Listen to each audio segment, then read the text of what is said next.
Okay, guys, here we go. Pre-calculus, chapter 7, section 4. We're going to try to decompose this fraction right here. Okay, so if you remember how we had to factor the denominator first, okay?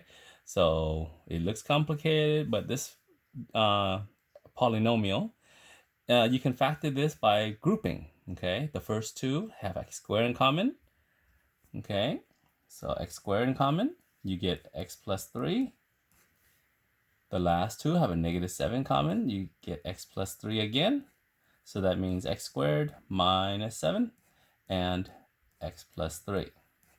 Okay, so that means when we decompose, my first one is going to be a over x plus 3. My second one, because my denominator is a polynomial, x squared minus 7, then that means I'm going to have to do bx plus c, okay? Anytime your denominator is a polynomial, you have to consider the fact that it's bx plus c. That's something you have to do, okay? So now we have 9x squared plus 16x minus 25 all over x cubed, 3x squared minus 7x minus 21 equals a over x plus 3, and then bx plus c all over x squared minus 7. Okay, so in order to add these two fractions, this fraction up here in front needs x squared minus 7 top and bottom. The second fraction here needs, in order to make them the same, this second fraction needs x plus 3 top and bottom. Okay, there you go. So now, you notice that x cubed plus 3x squared minus 7x minus 21 is x plus 3, x squared minus 7. Okay, so the denominators are done. Denominators are equal already. So now I just have to focus on the numerator. So now my numerator is going to be 9x squared plus 16x minus 25 equals, okay, distribute the a.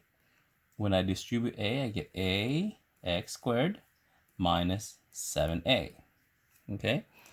For the second numerator, I can't just distribute that easily. I have to FOIL, okay? I have to FOIL. So when I FOIL this, I get b x squared. I also get 3bx. I get cx, and I get 3c. All right, that's foiling, okay? So hopefully you remember how to do that, okay? So now, if you notice, we're gonna do 9x squared, okay? 9x squared is equal to this guy, these two right here. 9x squared equals a x squared plus b x squared. All right, so since this is the case, I can remove the x squares, factor them out. And so really, this says 9 equals a plus b. Okay, if I remove the x squared from each term.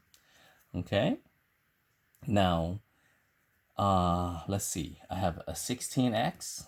16x, which terms up here has an x? So 16x is this guy right here. So 16x must equal 3b plus 3bx plus cx. Okay, so now see how all three terms have an x in common? That means 16 equals 3b plus c.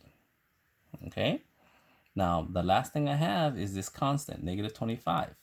This constant is equal to the constant here and here.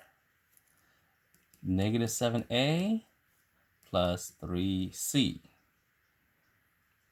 Okay, so -25 equals -7a plus 3c. So now I have three equations and three variables involved. So now I'm going to have to try to solve this system of equations with three variables. Okay. All right. So let's see. Mix and matching this, if I set this up as a system, it's more like this. It's kind of like A plus B equals 9, right? That's that guy. My second one is 3B plus C. I don't have an A, so I'm leaving that empty, 16. And then the last equation is negative 7A plus 3C equals negative 25. So this is an equation that system of equations here. Okay, so you can imagine this is like 0C, this is like 0A, this is 0B. Okay, so let's try to get rid of a letter. Okay, doesn't matter how you do it, you guys try to get rid of a letter. So what I'm looking at is here, maybe I'm going to multiply this by 7. Okay, so when I do that, I'm going to get 7A, 7B equals 63. And now I'm going to match it up with the bottom equation, negative 7A, 3C equals negative 25. Okay, so now when I add these, the A's go away. I get 7B, 3C equals, okay, when I add these together, I'm going to get 38. Now I have an equation that has B's and C's only. Now I can use that to my advantage and match it up with this guy.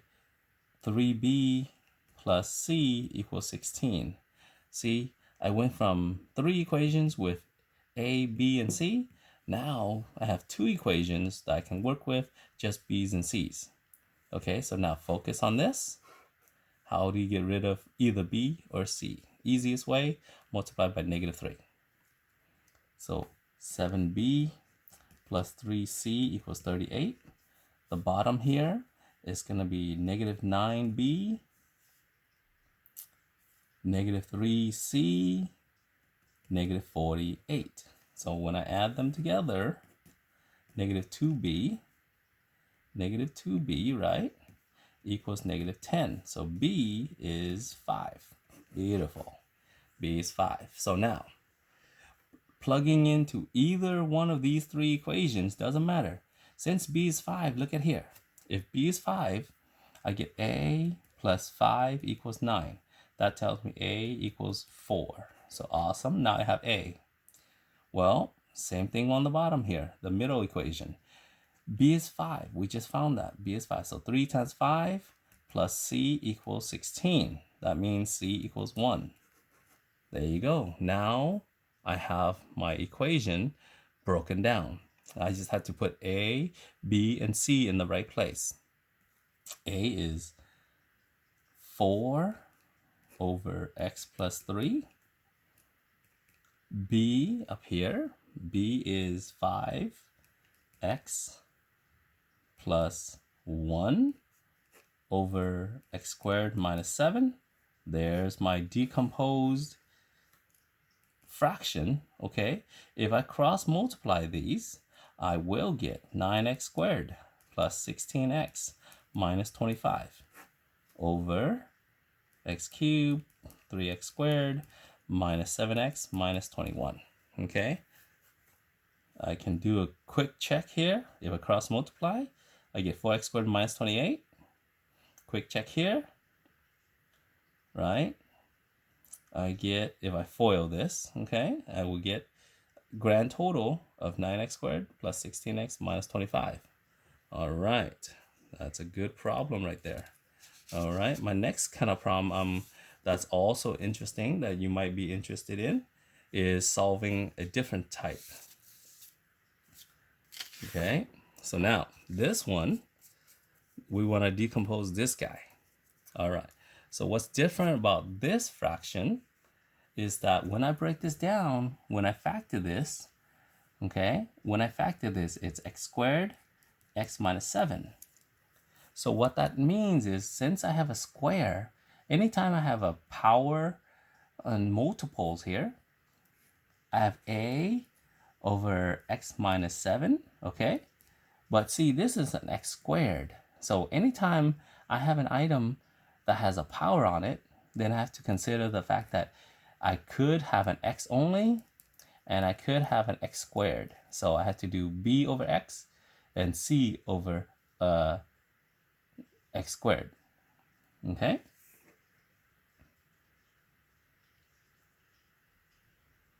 All right, so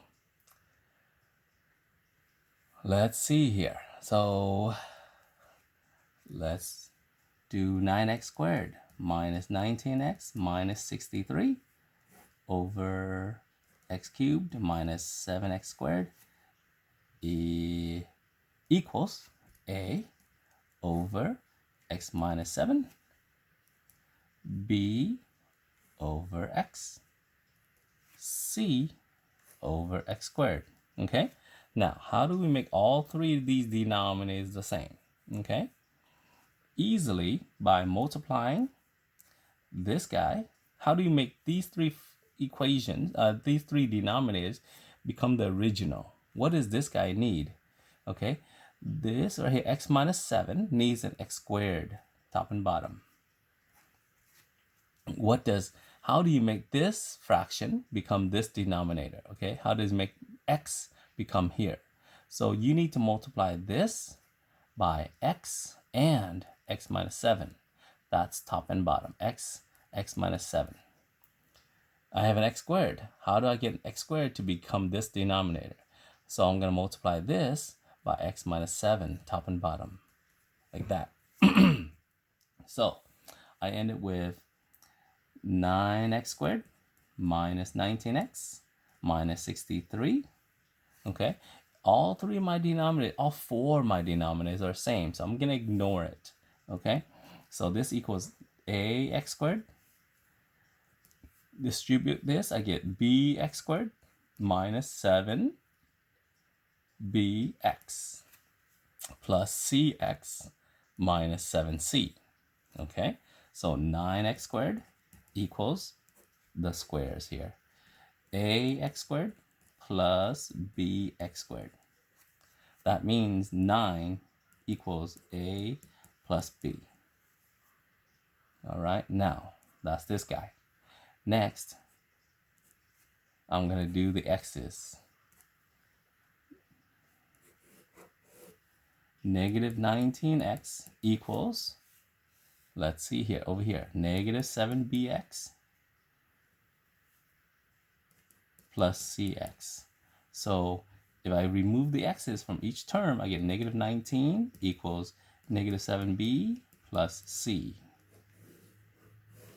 Okay, now negative 63 is my constant, and the only constant over here is negative 7c.